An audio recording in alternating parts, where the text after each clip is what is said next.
I said this before. My favorite member of Congress is Matt Gaetz. Now, I don't know if this motion to remove Kevin McCarthy is real or whether it really came from Matt Gaetz, but the reporting is a motion by Rep. Matt Gaetz to remove Kevin McCarthy as Speaker is found in Capitol bathroom. You'll love it. You see, right now, there are a lot of concerns and questions about government spending and a government funding bill. Many individuals are saying the Republicans have the House. All they need to do is say, we're defunding the FBI and the NSA and the CIA, et cetera, et cetera. Maybe not even be so extreme as to just abolish, but take away their funding after we are watching these lopsided investigations and say, nah, you want to play politics? We cut your budget. Instead, you were getting some stuff. We're Democrats are opposed to the whole thing. You got a dozen or so, I think about a dozen Republican holdouts. You get some stuff in terms of budget cuts, like 8%, but it's not enough. And so there are questions about whether or not Kevin McCarthy is doing a good enough job. Why have they not moved faster on impeaching Joe Biden? Well, maybe it's strategic. I don't know. But now there is talk that Matt Gaetz will move to get rid of Kevin McCarthy as Speaker. And apparently they found in the bathroom a motion to vacate. But look, anybody could have printed this out to make it seem like Matt Gaetz did it. We don't really know. I'm just going to go ahead and operate on the assumption that Matt Gaetz intentionally printed this out and then left it in the bathroom so that somebody would find it, as if to send a shot across the bow. McCarthy, we're coming for you if you don't do your job. Here's the story from the Daily Mail. A resolution from Florida Rep. Matt Gaetz seeking to vacate Kevin McCarthy's House speakership seat was discovered in a Capitol Hill bathroom on Wednesday. Journalist Matt Laszlo wrote on X, formerly known as Twitter, that the short motion was found on a baby-changing table in a restroom beneath the House floor. He posted images of the single sheet of paper folded in half next to a cup of coffee. The motion was declaring the office of Speaker of the House of Representatives to be vacant and included a draft date of September 15th, 2023 at 11:22 a.m., just 3 days after Speaker McCarthy announced the opening of the impeachment inquiry into President Joe Biden.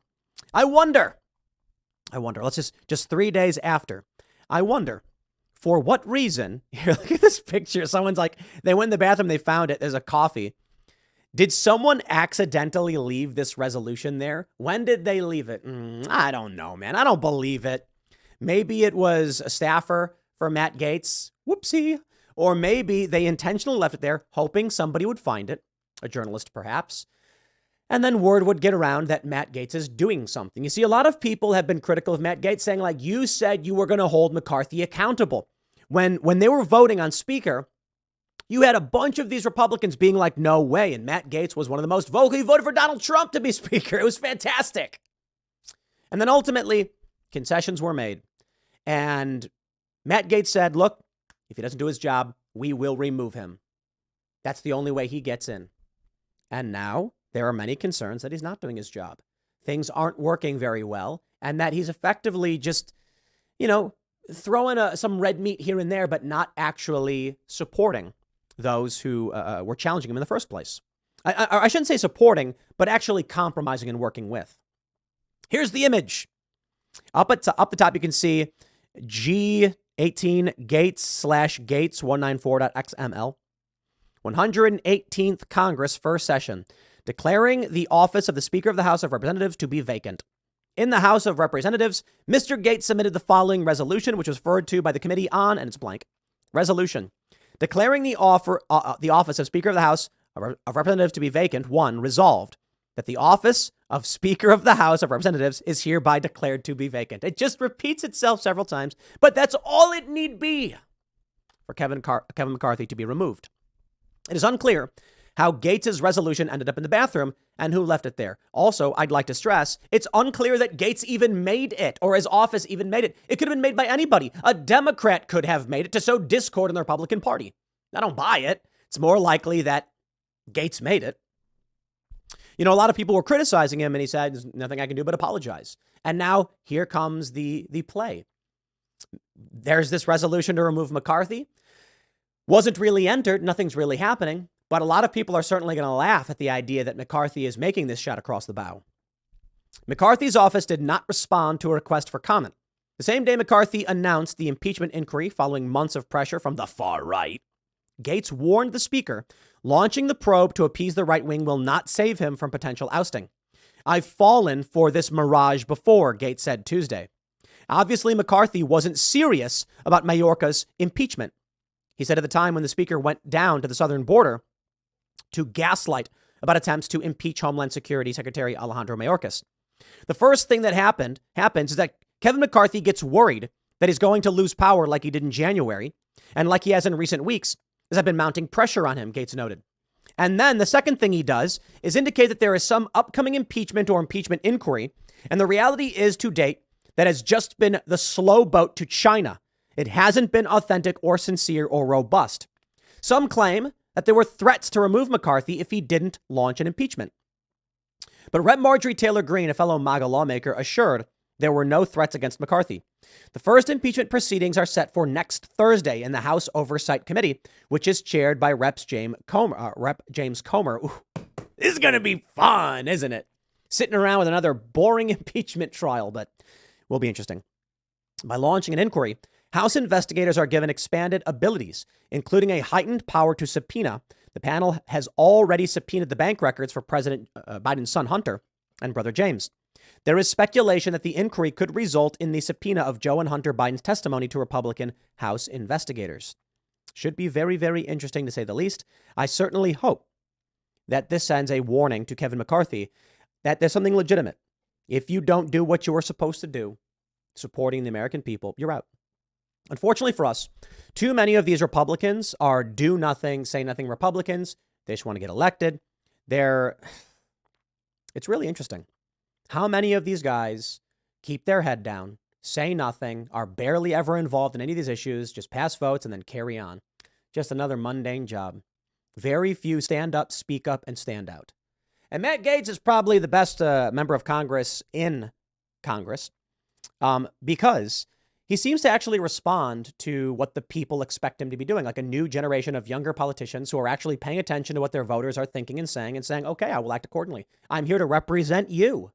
Take into account your expertise, of course, as an individual, but listen to what the people are telling you. And if the people are telling you sound, logical things, and you may disagree, you do what the people want. I guess what I'm trying to say is sometimes people want stupid things. And that's the point of having a representative, someone who can say, I'm sorry, man, if you don't understand why we're voting this way, I will break it down for you, but I can't do that thing, right?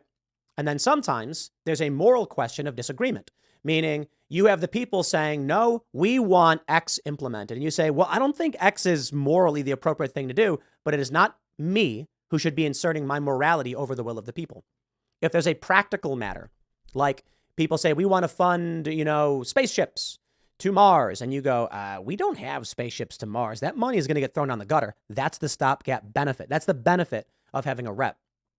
But if people say, we want to fund the development of space technology, not necessarily as fantastical as just going to Mars, then you can say like, hey, if the people want me to vote yes on this and we start investing into science and research, then that makes sense. That's reasonable. You may disagree on where to spend money. No, I think we should spend it on this area. No, we should spend it on this area. Well, some disagreements you should defer to your constituents and some you should intervene. That's the point. That's what the founding fathers talked about. Here's a story from time.com about Matt Gaetz. They say, one of McCarthy's most vocal critics, Rep.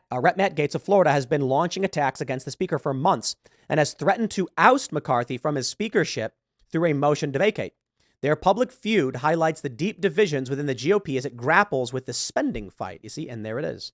And now we have this resolution found in a bathroom. You don't say. Gaetz' critique of the GOP spending plan is centered around the use of a stopgap bill to give them more time, saying, I'm not voting for a continuing resolution, Gaetz vowed on the House floor on Monday, urging Republicans to pursue single subject spending bills instead. We are approaching the days where we are facing $2 trillion annual deficits on top of a $33 trillion debt. This is unsustainable. And just to continue things with some facial 8% cut over 30 days will lead to no programmatic reform is an insult to the principles we fought for in January. I think what he's saying is, I'd like to talk to him about this personally, that but the spending bills should be singular, X for X or X for Y, A for B, et cetera, and not just one big thing where it's like sign it or don't. Gaetz' stance on the spending bill has been controversial among Republicans, with McCarthy and his allies countering that refusing to pass a continuing resolution would result in a government shutdown and harm national security. Oh, boo-hoo. Keep crying about it. I am sick of this busted up machine where we say the system's broken, but the only way to carry on is to maintain the broken elements of the system. You know what this is? Our nation is effectively addicted to heroin. And instead of saying, let's take the pain and the withdrawal and work our way off the addiction, they say, how about we just keep doing it? Eventually you OD. That's the problem. The U.S. government just keeps saying it's broken, but we'll carry on anyway. They kick the can down the road until eventually they kick it off the cliff. It's time for a hard change. So good. Matt Gaetz, boot him out. See what I care. Shut it all down. I'll leave it there. Next segment is coming up at 6 p.m. on this channel. Thanks for hanging out, and I'll see you all then.